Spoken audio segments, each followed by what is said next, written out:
Hey everybody, this is Dr. Jacobs. Today I want to show you how to do a dependent samples t-test in SPSS software. So this is a software that we would use to analyze our data if we had run real projects in this class.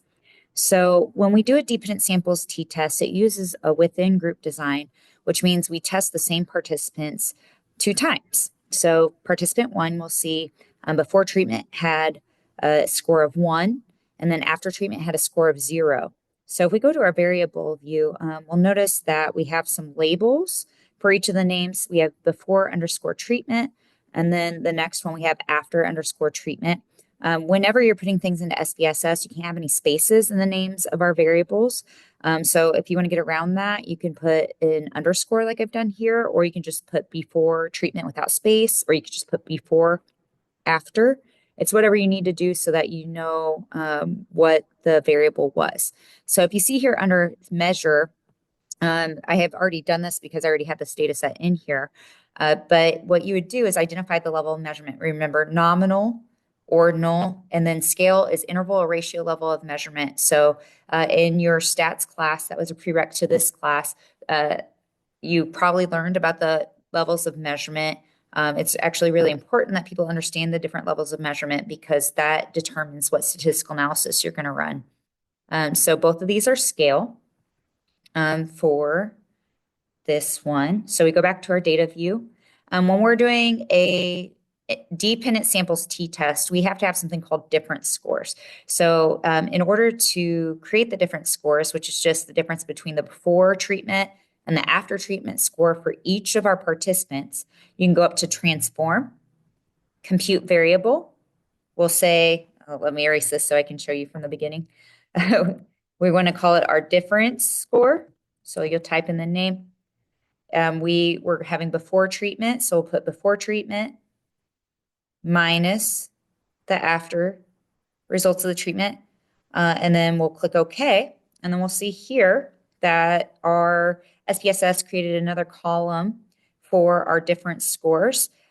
We noticed that it automatically put it as nominal data, but the difference scores will still be scale data for this.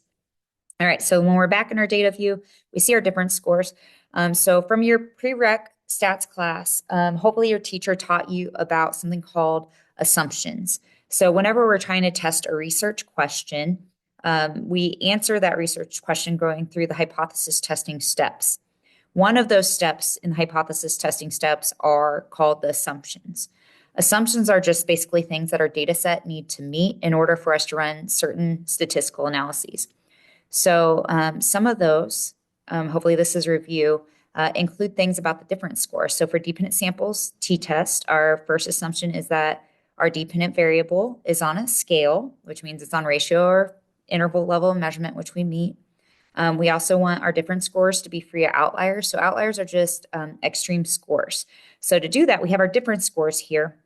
We need to go and get our z-scores for that, which is the standardized score. So when you go up here, you go to Analyze, Descriptives, and then click Descriptives again. It'll bring you to this box.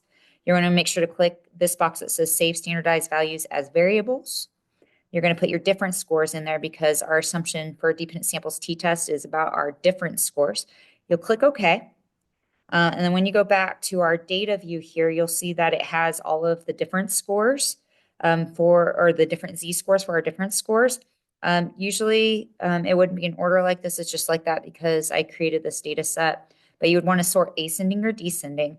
And we meet the parametric assumption that our data set is free of outliers as long as all of our z-scores for our different scores fall between a negative 3.29 and a positive 3.29. So we see here it's not smaller than negative 3.29, and this is not bigger than positive 3.29. So we meet that assumption. Another assumption that we have with dependent samples t-test is that our participants didn't influence one another's score. We're going to assume that because we have no reason to believe otherwise.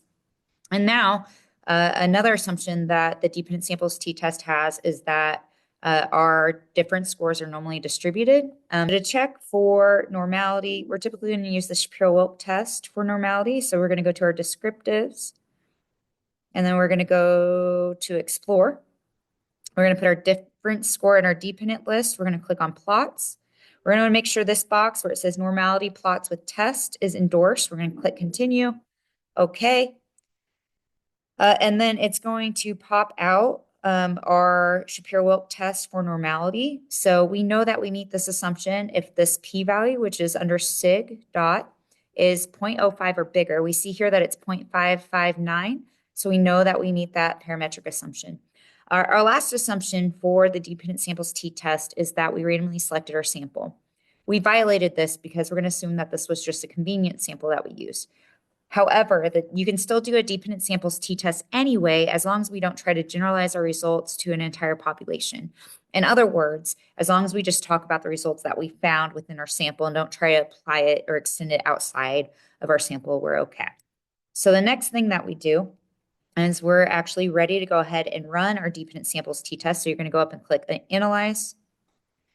You're going to go to compare means and proportions, because with the dependent samples t-test, we're comparing the means of the before treatment and the mean of the after treatment to see if there's a significant difference. You'll go down to paired sample t-test. That is another name for a dependent samples t-test. Here I had already run this before doing this video, so everything's still in here. So we want to go ahead and put our first variable in. We notice that it has that these variables have to be paired, so that means you have to have one for each, which we've done here.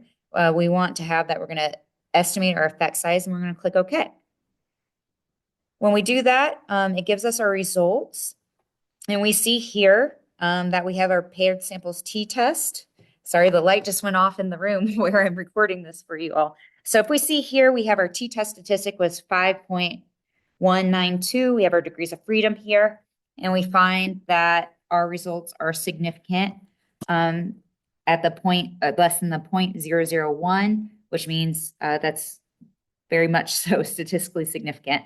We'll also see in here that we have our effect size for our paired samples t-test.